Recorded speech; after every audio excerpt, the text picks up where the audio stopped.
For decades, commercial aviation had a ghost in the machine. Modern jets were supposed to be conquerors of the sky, powerful, redundant, and safe. Yet perfectly functional aircraft were falling out of the sky on final approach. No engine failures, no structural defects. Just a sudden, violent, invisible hand swatting them into the ground. They called it a microburst, a weather event so localized and intense, it baffled investigators and terrified pilots. In this video on Terra Obscura, we will examine the tragedies that taught us hard lessons and the miraculous escapes that defied the odds. If you value well-researched, factual aviation history, please consider subscribing and liking this video. Delta Airlines Flight 191 was supposed to be a normal stop on a long day of flying. The aircraft was a Lockheed TriStar, departing Fort Lauderdale, Florida, in the late afternoon, bound for Los Angeles with a scheduled stop at Dallas-Fort Worth International Airport. It was August 2, 1985, and 163 people were on board, flying toward a line of summer storms building over North Texas. As the jet approached Dallas, the crew could see towering clouds ahead of them. Rain shafts were hanging from a dark cell near the approach path to Runway 17. Lightning flickered inside the cloud. Other flights were deviating around the worst of the weather. The crew of Flight 191 talked about the rain and even joked that the airplane was about to get a free wash, but they decided to continue the approach. On the instruments, everything still looked under control. The instrument landing system was tuned, and the glide path was captured. Speed was within limits. The jet descended through low cloud and heavy rain, with the runway somewhere ahead in the gray haze. The surface wind being reported to the crew did not fully show what was happening inside the storm sitting in front of the runway. At first, the airplane flew into a strong headwind. That headwind briefly increased lift and pushed the airspeed higher. The captain warned the first officer to watch the speed, knowing that a sudden change in wind could follow. A few moments later, the TriStar entered the core of the microburst. Inside the downburst, the air around the airplane changed in 3 ways at once. A powerful column of air was sinking straight down. When it hit the ground, it spread outward and turned the headwind into a tailwind. The downdraft pushed the airplane toward the ground, while the new tailwind stole lift from the wings. On the instruments, the airspeed started to drop, and the rate of descent increased sharply. The captain reacted and called for more thrust. The 3 engines began to spool up, but jet engines take time to deliver full power. At such low altitude, with the flight path already bending down, that time was a luxury they did not have. The TriStar sank below the glide path, still inside heavy rain, with only seconds between it and the fields north of the airport. Flight 191 struck open ground short of the runway, carving deep scars into the wet soil. The airplane bounced back into the air and crossed a nearby highway at low height. The left engine hit a passing car, killing the driver instantly. A moment later, the jet collided with 2 large water tanks. The fuselage broke apart and a fireball consumed the front section as the tail separated and slid into a nearby field. Airport fire crews and local responders reached the wreckage within minutes, working in rain, mud, and gusty wind. The rear section of the cabin, which had broken off relatively intact, held most of the survivors. Many passengers in the forward section, along with the cockpit crew, did not make it out. In total, more than 130 people on the aircraft and 1 person on the ground lost their lives. Investigators later confirmed that the airplane had flown directly into a powerful microburst lying across the final approach to Runway 17. At the time, there was no predictive wind shear system on board to warn the crew. Ground radar did not clearly show the deadly pattern of wind beneath the storm. Training for this exact scenario was still limited. Delta Airlines Flight 191 became the classic case study of how a microburst can pull a heavy jet out of the sky in seconds, and why wind shear could no longer remain just a theoretical chapter in a weather manual. Eastern Airlines Flight 66 was a short, everyday trip at the end of a longer journey. On June 24, 1975, a Boeing 727 left New Orleans for New York City, heading toward John F. Kennedy International Airport, the city's main international gateway. On board were 124 people. The flight up the East Coast was routine. The real trouble was waiting in the last few minutes, just before the runway. As the jet neared New York, a line of thunderstorms was drifting over the airport. One of the strongest cells sat directly across the final approach path to Runway 22 left. From the cockpit, the cloud looked dark and heavy, with rain curtains hanging below it. Lightning flashed inside the storm. On radar, it appeared as a bright, dense mass right where arriving airplanes needed to pass. Air traffic controllers were still using runway 22 left for landings. They were watching the weather, but they did not yet fully understand what a downburst or a microburst could do to a jet on final approach. Pilots in other airplanes were starting to sense that something was very wrong. A large cargo jet landed just ahead of Flight 66 and reported severe wind changes and a frightening loss of airspeed near the ground. Another airliner from the same company as Flight 66 nearly lost control in the same place. The controller passed along some of these comments and warned arriving traffic that the weather was deteriorating on final approach. Inside the 727's cockpit, the crew of Flight 66 heard the warnings. They discussed the reports but continued toward the airport. Diverting to another airport would mean delays, fuel calculations, and disruption for everyone on board. The captain chose to press on, trusting his experience and the instruments in front of him. The airplane was set up for an approach guided by radio beams that lead down to the runway centerline and glide path. The crew followed those signals toward the field. At first, as they flew under the storm, the airplane picked up a strong headwind. That headwind helped the wings produce more lift and added a comfortable margin of airspeed. On the instruments, the picture still looked workable. Descent rate, speed, and power settings were within normal limits, even if the ride was getting rough. Then the airplane reached the heart of the storm. Without warning, the wind pattern flipped. The strong headwind faded and became a tailwind as the jet entered a powerful column of sinking air. This was a downburst, a concentrated blast of air plunging toward the ground and then spreading out horizontally. To the 727, it felt like the floor of the sky had dropped away. The combination of downdraft and tailwind was deadly. The tailwind reduced the amount of lift the wings could generate at the same indicated speed.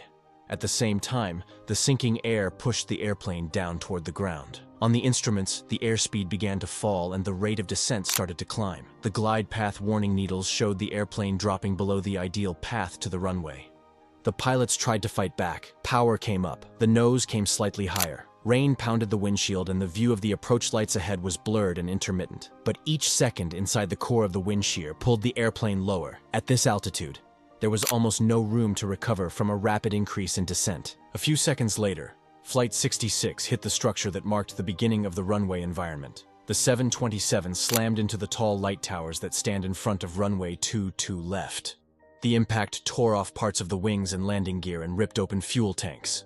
The airplane then broke apart and slid in pieces onto Rockaway Boulevard, a busy road that runs along the edge of the airport. Flames and smoke rose from the wreckage as fuel ignited. Some sections of the fuselage were crushed beyond recognition, while a rear portion remained partly intact. Firefighters and rescue crews rushed from the airport and from the surrounding area, arriving to a chaotic scene of burning debris scattered between the approach lights and the roadway.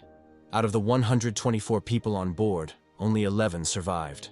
Most of them were seated toward the back of the cabin, where the structure had held together just enough to leave pockets of survivable space. All 4 members of the cockpit crew died in the crash. In total, 113 people lost their lives. The investigation that followed did more than explain one accident. It exposed how little the aviation world truly understood about the kind of violent wind patterns that can hide inside a thunderstorm near the ground. Weather briefings were not detailed enough. The warnings from other pilots had not led controllers to close the approach. The crew of Flight 66 had continued an approach into an area that was far more dangerous than anyone realized. Out of this disaster came a major shift. Researchers studied the storm in detail and gave a name to the powerful downbursts that had gripped the airplane. Engineers and regulators began developing special low-level wind shear alert systems for airports. Airlines started to include wind shear in their simulator training. For the people on Flight 66, all of that came too late. Their airplane was pulled from the sky just seconds before a safe landing, brought down by a force they could not see, in a storm that looked like just another summer thunderhead until it was already too late.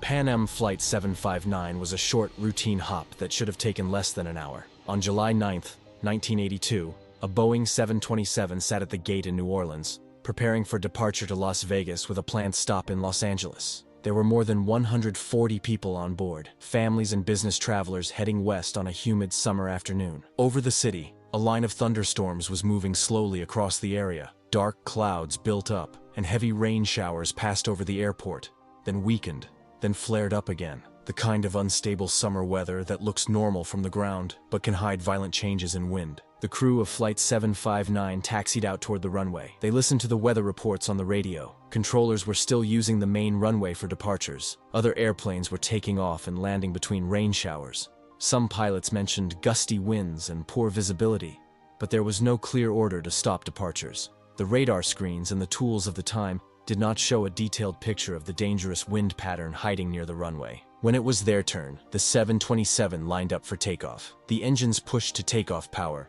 and the jet began to roll. Acceleration felt normal. The airplane reached rotation speed. The nose came up, and the jet lifted off the ground. For a brief moment, everything looked right. The landing gear was still down. The airplane climbed only a few dozen feet above the runway. Then, the invisible part of the storm reached up and took control. Flight 759 flew into a microburst, a compact column of air rushing down from the thunderstorm and spreading out along the surface. At first, a small headwind may have helped the airplane into the air, but seconds later, that headwind dropped away and turned into a tailwind as the core of the downburst hit. The effect on the 727 was brutal. The tailwind reduced the lift generated by the wings at the same indicated speed. At the same time, the strong downdraft pushed the airplane toward the ground. The climb stopped almost as soon as it had begun. The jet started to sink even though the engines were still producing high thrust. From the cockpit, the runway was already behind them. The pilots could see trees and houses ahead. Instruments showed the aircraft losing altitude when it should have been safely climbing away. There was no modern wind shear warning system to shout instructions or tell them they were inside a microburst. The crew pulled and added power, but the airplane did not respond with the climb they needed. Seconds after liftoff, the 727 began to brush the tops of trees beyond the airport boundary. Branches tore at the wings and tail. The descent steepened. The airplane dropped into a residential neighborhood just beyond the end of the runway, slamming into homes and streets with enormous force. The impact and the fuel on board created a fire that spread quickly through the wreckage and into the surrounding houses. Several homes were destroyed. For people on the ground, there was almost no warning. One moment, it was just another stormy summer afternoon. The next, a fully loaded passenger jet was sliding and breaking apart through their neighborhood. There were no survivors on the airplane. Everyone on board was killed. On the ground, several residents also lost their lives as their homes were struck and burned. Families were wiped out not by a mistake they had made, but by the simple fact that their houses stood directly in the narrow path the jet took as it fell. Investigators later pieced together the chain of events. The weather pattern over the airport had produced a powerful microburst directly in the departure path. The airport's tools and procedures were not yet designed to detect this kind of threat in real time. The crew, like many pilots of that era, had not been fully trained on how a microburst could destroy a takeoff in seconds and what signs to look for. Pan Am Flight 759 became one of the key cases that pushed aviation toward better protection against low-level wind shear. Researchers studied the storm, the flight path, and the radar images. Out of that work came new airport systems to detect sudden wind changes near the runway, as well as new training and clear rules about taking off and landing near strong thunderstorms. For the residents of that New Orleans neighborhood, and for the families of everyone on board, those improvements arrived far too late. Their story is a reminder that wind, which usually feels like nothing more than a breeze on your face, can sometimes carry enough hidden energy to lift a jet, crush its climb, and drive it straight back down into the world below.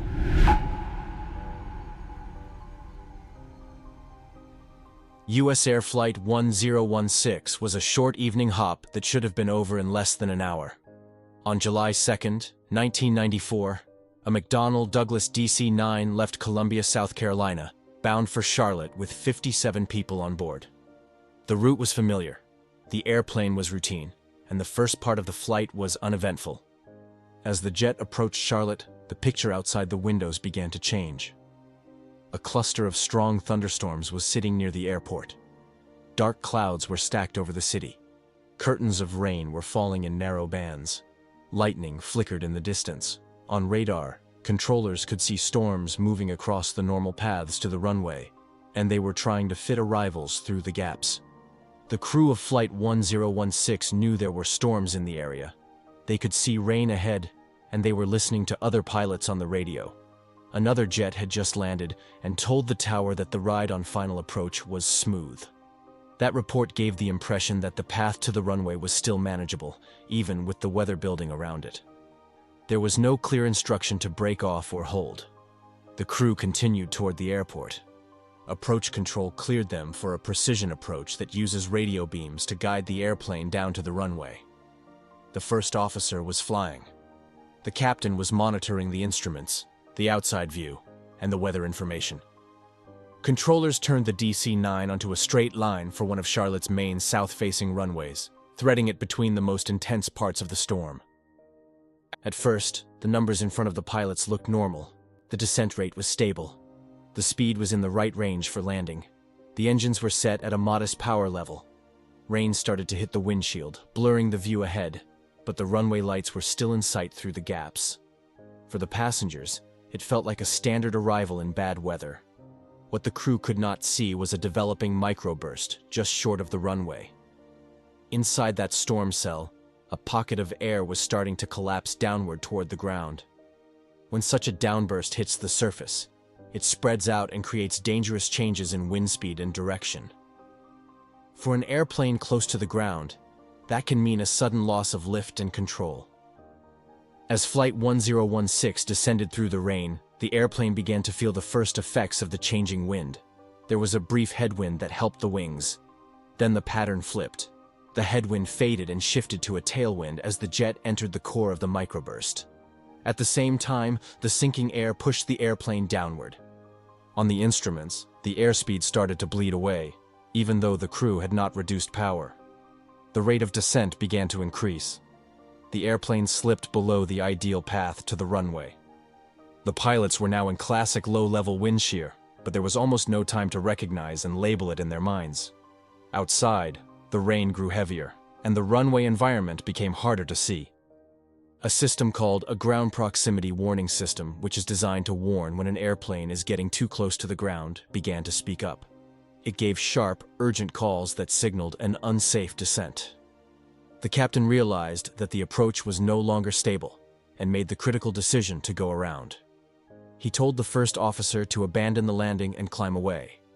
The first officer advanced the throttles and began the go-around procedure. The airplane's configuration started to change. Flaps began to retract, and the engines were supposed to spool up to higher power. In a normal situation, this would have led to a positive climb away from the runway, but the DC-9 was still deep inside the microburst. The tailwind and downdraft continued to drag the airplane downward. The airspeed was not increasing the way the crew needed. The climb they expected did not appear. To make matters worse, the onboard wind shear warning logic had a software issue. Because of how the flaps were moving during the go-around, the system did not trigger the full wind shear warning that might have given the pilots clearer guidance a few seconds earlier. The jet began to sink rapidly. Trees filled the view ahead. The airplane dropped below the level of the runway and then out of sight from the control tower. Seconds after the go-around call, Flight 1016 struck the tops of trees just beyond the airport boundary. The wings and tail were torn and damaged as the jet plowed through the tree line. The DC-9 then crashed into a field and a residential area near the edge of the airport. The fuselage broke into several large sections as it slid and rotated through the trees and across a small road. Parts of the airplane came to rest in and around a private home. Fire broke out in parts of the wreckage, fed by fuel spilling from the tanks. Inside the cabin, the breakup was violent. Seats were thrown forward, overhead bins tore loose, and sections of the floor collapsed. Yet in the rear part of the airplane, pockets of survivable space remained. Some passengers and crew managed to escape through breaks in the fuselage and emergency exits, helped by neighbors and first responders who ran toward the smoke. Out of 57 people on board, 37 died from the impact and the fire. The remaining 20 survived, many with serious injuries. No one on the ground was killed, but the house that the airplane struck was badly damaged. For the survivors, the normal short hop between two nearby cities had turned into a disaster in less than a minute. Investigators from the National Accident Board studied weather data, radar images, cockpit recordings, and the performance of the airplane's warning systems. They confirmed that Flight 1016 had flown into a microburst and wind shear on final approach, and that the go-round came too late, with too little altitude to escape. They also found that the crew had been vectored close to a powerful storm cell, that controllers had not passed all wind shear alerts to the correct radio frequency in time, and that the airplane's software prevented a full wind shear warning during the crucial seconds of the missed approach. UTair Flight 1016 became a turning point in how seriously the industry treated wind shear on approach. The accident led to improvements in cockpit procedures for bad weather approaches, tighter limits on flying near thunderstorms, corrections to wind shear warning software, and renewed emphasis in pilot training on going around early if an approach begins to fall apart. It showed that even with experience, instruments, and modern jets, a pilot who is placed too close to a violent storm can watch their airspeed vanish and their options disappear in just a few seconds. China Airlines Flight 605 was supposed to be a simple morning arrival into one of the most famous airports in the world. On November 4, 1993, a Boeing 747 was flying from Taipei to Hong Kong with 296 people on board. The destination was Kai Tak, an airport squeezed between mountains, tall buildings, and the waters of Victoria Harbor. Even on a good day, the approach there demanded precision. This day was not a good day. A tropical storm was passing near Hong Kong. Strong, gusty winds were blowing across the single main runway. Rain showers moved over the city in waves. Pilots who knew Kai Tak well already respected its curved visual approach over densely packed apartment blocks and ships in the harbor. Now, they also had to deal with shifting winds, low clouds, and patches of heavy rain. As Flight 605 approached the area, air traffic control warned the crew that there were strong crosswinds and possible wind shear near the runway. Another pilot from a different airline had recently refused the same approach, deciding that the conditions were too risky. The crew of Flight 605 heard the warnings yet chose to continue. They set up for the well-known right turn toward runway 13, the runway that pointed out over the harbor. The 747 descended through the clouds, following the special guidance that led them around the corner toward the runway. The captain was flying by hand.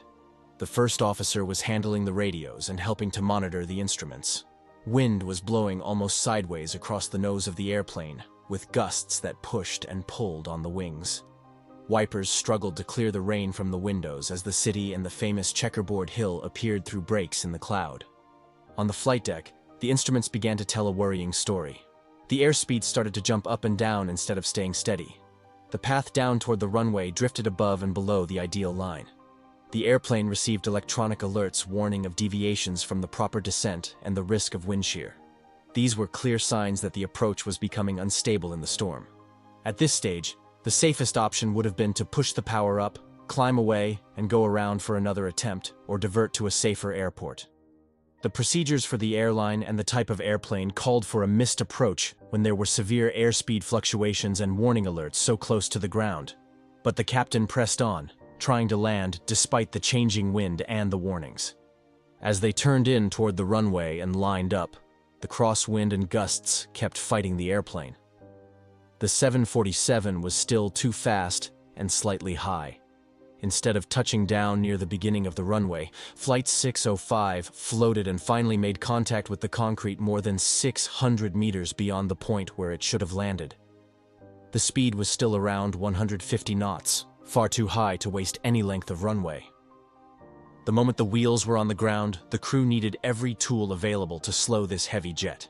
On a large airplane like a 747, that means spoilers that pop up on the wings to dump lift, thrust reversers that redirect engine power forward, and strong automatic brakes that bite into the runway.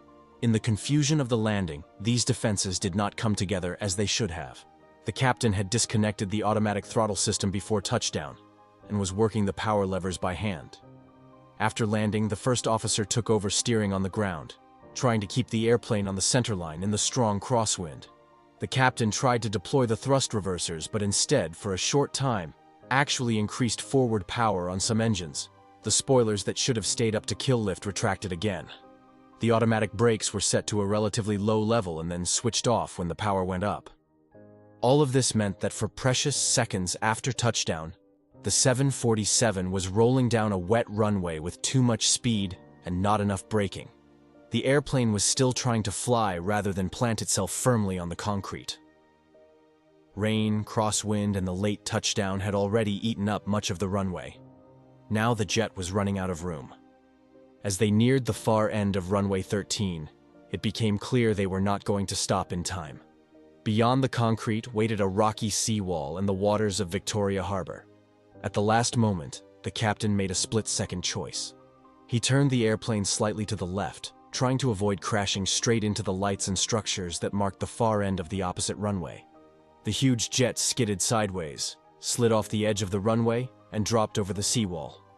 The nose and forward fuselage slammed down into the shallow water, while the main landing gear tore through the edge of the concrete. The airplane twisted almost completely around and came to rest sitting partly in the harbor, tail high, nose low, battered, but still largely in one piece. Inside the cabin, the impact threw passengers forward. Overhead, bins flew open and luggage fell into the aisles. Some people were injured when they were tossed against seats and walls, but the structure of the 747 remained intact enough to protect most of those on board. There was no major fire. Water began to seep around the lower decks, yet the main passenger area stayed above the surface. Cabin crew had received no warning that the airplane was about to leave the runway. They suddenly found themselves in what was, in effect, an accidental ditching. With the public address system damaged and the situation confusing, they had to shout instructions and use their training from memory. They ordered passengers to put on life jackets, opened usable exits, and deployed the inflatable slides, which now acted as rafts down to rescue boats in the top of the seawall. Emergency services at Kai Tak had already been on alert because of the storm and the strong winds. They reached the scene within minutes, working together with boats from the harbor. One by one, passengers and crew were evacuated from the stranded jumbo jet, climbing down slides or ladders to safety. In the end, all 296 people on board survived. Around 20 suffered injuries, most of them minor. The investigation that followed painted a clear picture. The airplane had landed during a tropical storm with strong, gusty crosswinds and likely wind shear on final approach. The approach was not stable, as shown by the warnings and the fluctuating airspeed. The captain did not order a go-around when the approach clearly fell outside safe limits. After touchdown, a series of handling errors and configuration problems reduced the stopping power of the airplane on a wet runway.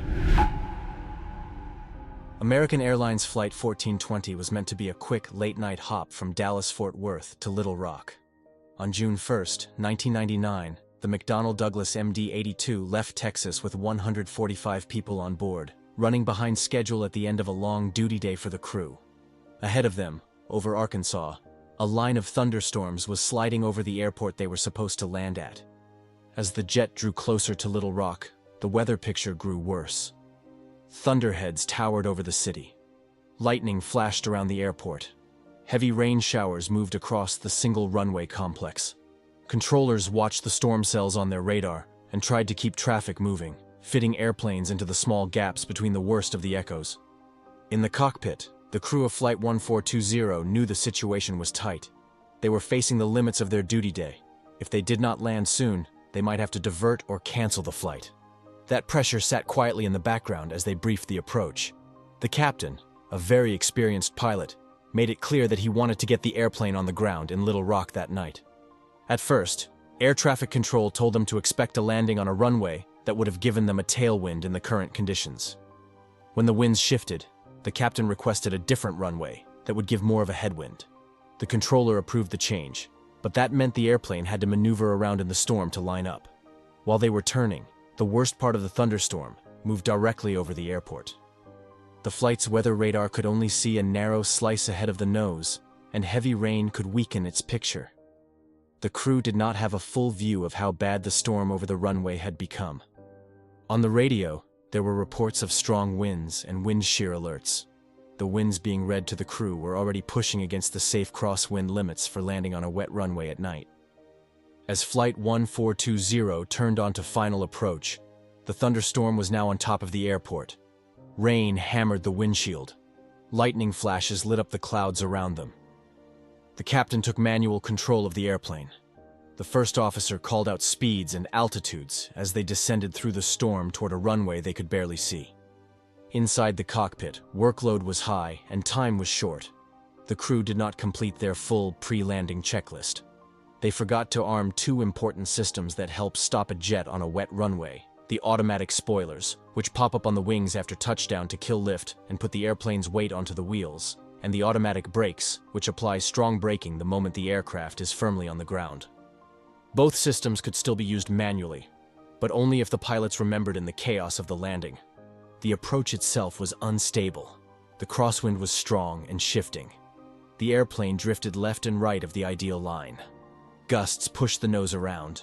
The crew received alerts related to the storm and wind shear, clear signs that the atmosphere near the runway was hostile. In safer conditions, an approach like this would have been abandoned and turned into a go-around. Instead, the captain pressed on. The MD-82 broke out of the rain close to the ground. The runway lights appeared ahead, slick and shiny under the storm. The airplane crossed the threshold too fast and a little high. When the wheels finally touched down, it was farther down the runway than it should have been, with too much speed left and not enough pavement ahead. What happened in the next few seconds decided the fate of the flight. Because the spoilers were not armed, they did not pop up automatically. The wings kept generating lift, so most of the airplane's weight stayed in the air instead of pressing onto the wheels. That meant the brakes had less grip. The automatic braking system was also not engaged. The captain pulled the thrust levers into reverse, but applied a high level of reverse power that made the rudder less effective in the strong crosswind. On the wet runway, with heavy rain still falling and a storm-driven tailwind component at times, the MD-82 began to slide. The tires lost directional grip. The airplane drifted off the center line and toward the left side of the runway. Inside the cockpit, the pilots tried to correct, but the combination of speed, water, wind, and limited braking made control extremely difficult. The jet rolled off the far end of the runway, still moving at high speed. It tore through the overrun area, smashed through a fence, and then hit the heavy steel structure that held the approach lights for a different runway. That structure, built solidly into the riverbank, did not break away. The impact ripped open the front of the airplane, broke the fuselage into sections, and crushed the cockpit. Inside the cabin, the violence of the overrun was sudden and extreme. Seats were twisted and torn from the floor. Overhead bins burst open, throwing luggage through the aisle. The lights went out as parts of the electrical system failed. Some passengers were knocked unconscious. Others found themselves in broken sections of the fuselage, exposed to the night air and the continuing storm. Yet despite the destruction at the front, large parts of the rear cabin remained intact enough to provide survivable space. Flight attendants and passengers began to evacuate through any usable exits. Some slides were damaged or unusable because of the wreckage, but people still managed to escape onto the wet ground, guided by flashlights, shouting, and lightning flashes in the darkness. Rescue crews from the airport and the city raced to the scene, battling the storm as they worked their way down the broken runway and into the muddy riverbank where the airplane lay. Fire had broken out in parts of the wreck, but it did not consume the entire fuselage. One by one, survivors were pulled from the broken sections and taken away by ambulance. Of the 145 people on board, 11 died, including the captain. More than 100 were injured, many of them seriously. Only a handful escaped without any physical harm. The investigation that followed showed how a chain of pressures and choices lined up with the violent weather. The crew had been awake and on duty for a long time. They were under time pressure to land before their duty limit expired. They continued an approach into a thunderstorm with strong crosswinds, wind shear alerts, and rapidly changing conditions. They did not fully brief and complete the landing checklist. Key systems to help stop the airplane on a wet runway were not armed. When the airplane finally touched down, it was too fast, too far down the runway, and already deep inside a dangerous storm. UTair Flight 120 was a short regional flight across western Siberia. On April 2, 2012, a twin-engine ATR-72 turboprop was scheduled to fly from Tyumen to Surgut, with 43 people on board.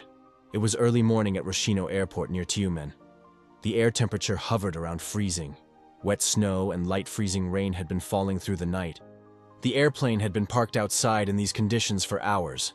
Snow and ice had built up on the wings and tail. This kind of contamination is sometimes called a dirty wing. Even a thin, rough layer of ice can disrupt the smooth airflow that a wing needs to create lift, especially at low speed. During preparations for departure, the crew and ground staff noticed the snow and ice. The safest option was clear: delay the flight, tow the airplane to the de-icing area, and remove all contamination before takeoff. Instead, they convinced themselves that the layer was not serious. There were pressures to stay on schedule. The crew decided not to de-ice the airplane and continued with the departure. As Flight 120 taxied out, the weather remained marginal. Visibility was limited by snow and drizzle, and the wind was gusty. The runway was wet and slushy. In the cockpit, the captain and first officer went through their checklists, but the decision not to de-ice meant that they were already carrying a hidden handicap onto the runway. The turboprop lined up and began its takeoff roll. The engines wound up to takeoff power, and the airplane accelerated through the slush. At rotation speed, the captain pulled back and the ATR-72 lifted off the ground. For a brief moment, everything seemed to be working. The aircraft climbed away, gear coming up, runway falling behind into the snowy gray. However, the airplane was not climbing with the margin of performance that a clean wing would have provided. The rough ice on the wings reduced lift. The ATR-72 reached only a few hundred meters of altitude. Turbulence and small changes in wind speed buffeted the airplane. The crew engaged the autopilot and began to retract the flaps, the panels on the wings that provide extra lift at low speed. Under normal, clean conditions, flap retraction can begin once the airplane has safely accelerated. On this flight, with ice on the wings, the same indicated speed did not mean the same safety margin. Investigators later found that the crew started to retract the flaps at a speed that would have been acceptable on a clean wing, but was too low for the contaminated state of the airplane. Almost as soon as the flaps came up, the airplane's behavior changed dramatically.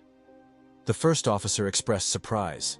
The ATR-72 began to shake and buffet as the airflow over the wings broke down. The nose no longer felt stable. The airplane rolled to the right without the pilots commanding it. What was happening was a classic aerodynamic stall very close to the ground. A stall in this context does not mean that the engines stopped. It means that the wings had lost their ability to create enough lift.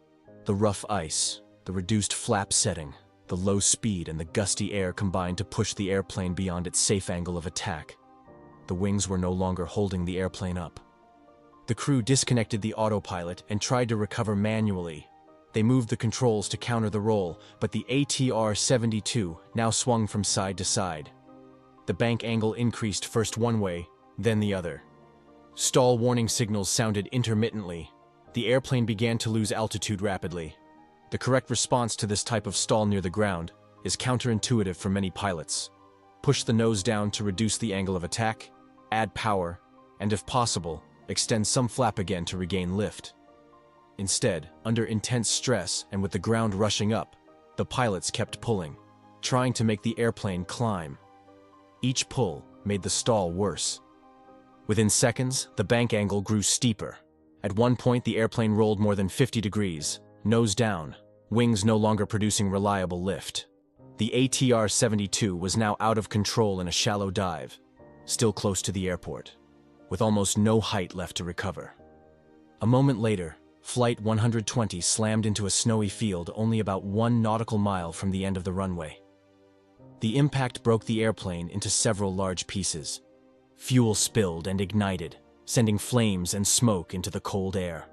Sections of the fuselage were scattered across the field near the small village of Gorkovka. Inside, the forces of the crash were severe. Seats tore loose, overhead bins detached, and parts of the interior collapsed. Yet some pockets of space remained intact. A number of passengers and crew survived the initial impact and managed to escape from the burning wreckage, helped by rescuers who arrived quickly from Tyumen. Of the 43 people on board, 33 died. Only 10 survived, many with serious injuries. There were no casualties on the ground, but the crash left a visible scar in the field and a deep mark on Russian aviation. The investigation confirmed the chain of causes. The aircraft had taken off with snow and ice on its wings and tail. The crew had noticed the contamination yet decided not to de-ice. In the climb, they retracted the flaps at a speed that was too low for an iced airplane. The combination of a dirty wing, low speed, flap retraction, and gusty, turbulent air caused an aerodynamic stall at low altitude. The pilots failed to recognize the stall correctly and did not apply the proper recovery technique. Gusty winds and small changes in wind speed near the ground likely added to the instability and confusion, but they were not the main culprit. The real killer was the invisible ice clinging to the wings, quietly destroying the safety margin long before the airplane left the runway. UTair Flight 120 became a stark reminder that the rules about de-icing are written in blood. No schedule, no convenience, and no reassurance from a quick visual glance can justify taking off with contamination on the wings. It also reinforced a lesson that runs through many stories in this video. At low altitude, in bad weather, there is almost no room for error. A few knots of lost airspeed, a few degrees too high on the nose, a few flakes of ice left on the wing, and a climbing airplane can suddenly stop climbing and fall back toward the ground. Wind is invisible, but these crashes forced aviation to treat it as a real, concrete enemy. After the classic wind shear and microburst accidents, safety systems changed. The ground proximity warning system, which warns when an airplane is too low, gained a special wind shear mode. It now watches speed and flight path together and, if the pattern matches danger, it calls out with a clear message: wind shear, wind shear. Airports added low-level wind sensors and radar around the runway. Controllers can now see sudden changes in wind near the ground and warn pilots before an approach or takeoff goes into the worst part of a storm. Training changed too. In modern simulators, pilots practice the exact moves that save lives in wind shear. If they hear too low wind shear or wind shear go around, there is no discussion. Maximum power, correct pitch, follow the escape procedure, and abandon the landing. Because of these lessons, many encounters today end with nothing worse than a hard climb and a second approach. The public rarely hears about them, but they exist because other crews and passengers paid the price first. If you are still here, you clearly care about how aviation really works behind the headlines. Take a moment to like the video, subscribe to Terra Obscura, and stay with us as we explore more flights where a few seconds of decision met the full force of the sky.